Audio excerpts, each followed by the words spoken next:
रही सत्यनिष्ठापूर्वक प्रतिज्ञा गर्दै ईश्वरको देश र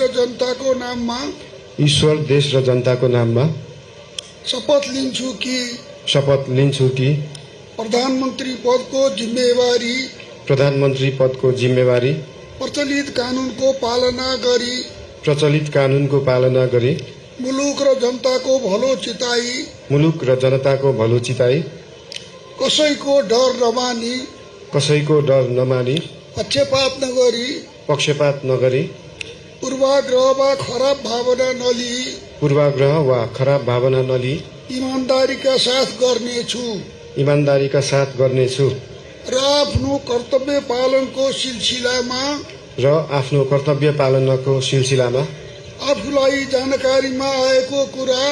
आफूलाई जानकारीमा आएको कुरा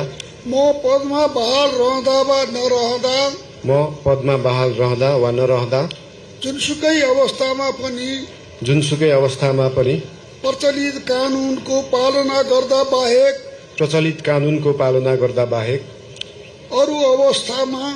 अरू अवस्थामा कुनै किसिमबाट पनि प्रकट वा संकेत गर्ने छैन। धन्यवाद।